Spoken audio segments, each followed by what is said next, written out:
নমস্কার, আমি প্রকৃতি ভট্টাচার্য। আজকের গল্প পাঠের আসরে আমার নিবেদন লাল টুকটুকে শাড়ি। কলমে এবং পাঠে আমি প্রকৃতি ভট্টাচার্য। ছোটবেলায় সুমির মায়ের উপর খুব রাগ হতো। মা সারাদিন কেবল রান্না আর ঘরের কাজ নিয়েই ব্যস্ত থাকে। ওর জন্য একটুও সময় নেই মায়ের।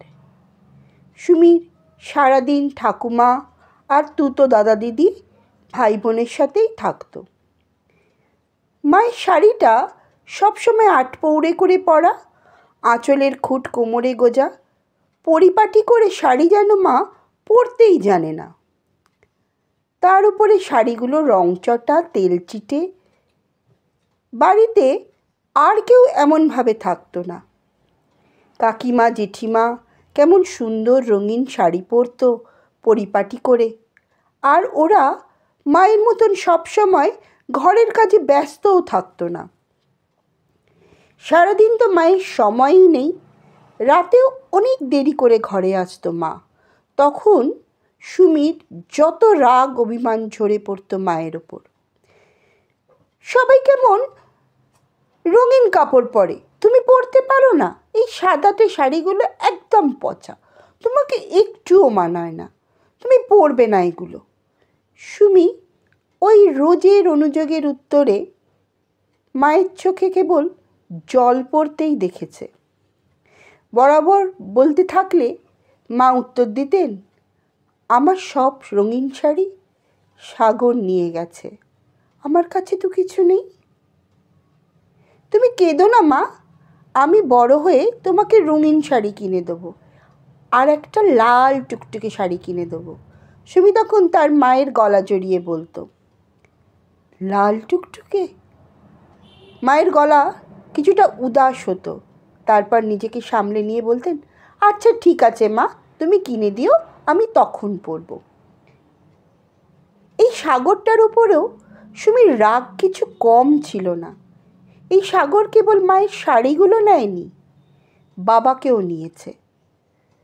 তখন মনে হতো সাগরকে একবার পেলে খুব বকে দেবে। কী করে সে এমন একটা ছোট মেয়ের সব নিতে পারলো? জেঠু কাকু কেমন অফিস থেকে এসে দাদা দিদি ভাই বোনেদের সাথে খেলতেন, ছুটির দিনে বেড়াতে নিয়ে যেতেন। সাগর যদি বাবাকে না নিয়ে নিত, তাহলে সুমিও তো এমন হতে পারত, এমন খুশি পেতে পারত। জেঠু কাকু যতদিন ঠাকুমা ছিলেন ততদিন মাঝে মাঝে তাও তাকে সাথে নিয়ে যেত, কিন্তু ঠাকুমা যাওয়ার পর আর নিয়ে যায়নি কখনো। ঠাকুমা যখন চলে গেল তখন সুমির বয়স 12 বছর। তখন থেকে অনেক কিছু বুঝতে শিখে গেছে, বা সময় ওকে বুঝতে শিখিয়ে দিয়েছে, এটা বলাই ভালো। ঠাকুমা যেতে একটাই লাভ হয়েছিল, মা এক আলমারি ভর্তি শাড়ি পেয়েছিলেন উল্টে পাল্টে পরার জন্য। তবে সবই সাদা বা ফিকে রঙের। সুমির ভালো নাম সুমিতা, যার অর্থ সবার ভালো বন্ধু। কিন্তু জেঠিমা কাকিমা বলতেন, ওকে সুমি না বলে সুনামি বলা ভালো, জন্মের আগেই সব ভাসিয়ে নিয়ে গেছে। ছেলেবেলায় এটাও সুমির রাগের একটা কারণ ছিল, কেন ওকে সুনামি বলা হবে? তবে ঠাকুমার ভয়ে প্রকাশ্যে ওকে সুনামি বলার সাহস কেউ করেনি। সুমির জন্ম 2005 সালের ফেব্রুয়ারি মাসে। সুমির বাবা আন্দামানের একটি হোটেলের ম্যানেজার ছিলেন। সুমির বাবা মার সাজানো সংসার ছিল আন্দামানে। বাবা মায়ের বিয়ে 2 বছর পর সুমির আসার খবরে তখন সবাই খুশি। মাতৃত্বের শেষ কয়েকটি মাস সুমির মাকে ওর বাবা কলকাতাতে নিজের বাড়িতে পাঠিয়ে দিয়েছিলেন, সবার মাঝে সুমির মা ভালো থাকবেন তাই। ওখানে একার সংসারে কে খেয়াল রাখবে ওনার? ডিসেম্বরের শেষ থেকে জানুয়ারির প্রথম 2 সপ্তাহ খুব চাপ থাকে আন্দামানের ওই হোটেলে। ঠিক ছিল জানুয়ারির শেষের দিকে সুমির বাবা এসে যাবেন কলকাতায়। কিন্তু ভগবানের ইচ্ছে বোধহয় অন্যরকম ছিল। 2004 ডিসেম্বর 26 বিশাল সুনামি ভাসিয়ে নিয়ে দিয়েছিল আন্দামানকে। প্রায় 2 লক্ষ মানুষের প্রাণ গিয়েছিল সে ঝড়ে। সেই ঝড়ে ভেসে গিয়েছিল সুমির মায়ের সব রঙিন শাড়ি। ঠাকুমা চলে যাওয়ার পর সুমিদের সংসার ভাগ হয়ে গিয়েছিল। সুমিদের দায়িত্ব নিয়েছিলেন তখন কাকা। সুমি দেখেছে এর জন্য কাকিমা কাকার উপর খুব রাগ করতেন। দাদা কেমন ঝাড়া হাত পা হয়ে সংসার করছে, আর আমরাই কেবল বোঝা বয়ে বেড়াই।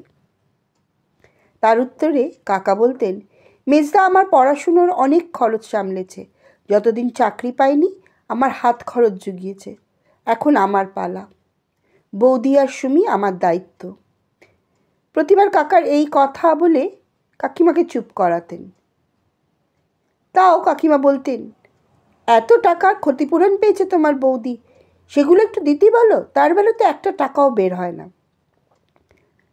ও টাকা সুমির পড়াশুনোর খরচের টাকা, ওটা সুমির ভবিষ্যতের জন্য থাকবে, ওদিকে তুমি নজর দেবে না।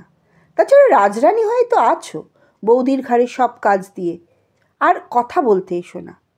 এসব কাজ করার জন্য রোগ লাগলে কত খরচ হতো বলো তো, সেটা মনে রেখো। কাকার যুক্তির কাছে হেরে কাকিমাকে মেনে নিতে হতো সুমিদের। সংসারের ওই সব কথা 12 বছর বয়সেই সুমিকে বড় করে দিয়েছিল। তখন আর সুমির মায়ের উপর আর রাগ হতো না। ততদিনে মায়ের নীরব চোখের জলের ভাষা সুমি বুঝতে শিখে গেছে। তখন ওই অগোছালোভাবে তেলছিটে শাড়ি পরা মাকে খুব সুন্দর লাগতো। সুমি তখন থেকেই স্বপ্ন দেখত সে বড় হয়ে চাকরি করবে, মায়ের আলমারির থেকে ঠাকুমার শাড়িগুলো বদলে রঙিন শাড়িতে পরিয়ে দেবে। মা ছোট থেকেই সুমিকে বড় স্কুল কলেজে পড়িয়েছেন, সব টাকা বুঝে খরচ করেছেন, কিন্তু সুমির কিছু অভাব রাখেননি। তবে অনেক ছোট থেকেই বাস্তবের মাটি সুমিকে অন্যায্য দাবি করতে শেখায়নি। লক্ষ্য ঠিক ছিল, তাই সুমি কেবল মন দিয়ে লেখাপড়াই করে গেছে। সে বুঝে গিয়েছিল এটাই ওর একমাত্র হাতিয়ার। সুমির পরিশ্রমের ফল দিয়েছে সব সময়। প্রতিটি ক্লাসেই সে ফার্স্ট হয়েছে। গ্র্যাজুয়েশন করার পর সুমির পাখির চোখ তখন আইএএস। পরীক্ষার তৈরির জন্য সুমি দিন রাত এক করে দেয়। প্রথমে প্রিলিমিনস, পরে মেইনস, এরপরেই আসবে ইন্টারভিউ। প্রতিটি ধাপ সাফল্যের সাথে পার করতে হবে যে। ওর পড়া দেখে মাও মাঝে মাঝে বলতেন, একটু বাইরে থেকে ঘুরে আয় না সুমি, একটু বিশ্রাম নে। সুমির একটাই উত্তর থাকতো, পরীক্ষা পাশ করে চাকরি পেলে তবেই আমার ছুটি। প্রথমবার না হলেও দ্বিতীয়বারে মেইন পাস করে সুমি। এরপর ইন্টারভিউ, তারপর আসে সেই দিন, যেদিনটার জন্য এত পরিশ্রম, সেই অ্যাপয়েন্টমেন্ট লেটার। চিঠিটা পেয়ে আনন্দে মন নেচে ওঠে সুমির। এবার সে পারবে মায়ের সব কষ্ট দূর করতে। মা মা তাড়াতাড়ি এসো। চিঠি হাতে নিয়ে সুমি তখন এক উচ্ছল নদী। দাঁড়া দাঁড়া, আসছি। এত চেঁচাচ্ছিস কেন? আসছি তো, কি হলো কি? পুরনো দিনের বাড়ি, উঁচু উঁচু সিঁড়ি। সুমি দেখছে ছুটে নামতে গিয়ে আটপৌড়ে পড়া শাড়ির কাপড়ে পা জড়িয়ে মা সিঁড়ি দিয়ে গড়িয়ে গড়িয়ে পড়ে যাচ্ছেন। সুমি দৌড়োয় মায়ের দিকে, মাথা ফেটে রক্ত ভেসে যাচ্ছে শাড়ি। সুমি নিজের ওড়না দিয়ে চেপে বেঁধে দেয় মায়ের মাথা। সুমির আওয়াজে ততক্ষণে বাড়ির সবাই এসে গেছে। দ্রুত অ্যাম্বুলেন্স ডেকে সুমি মাকে নিয়ে চলে হাসপাতালের দিকে।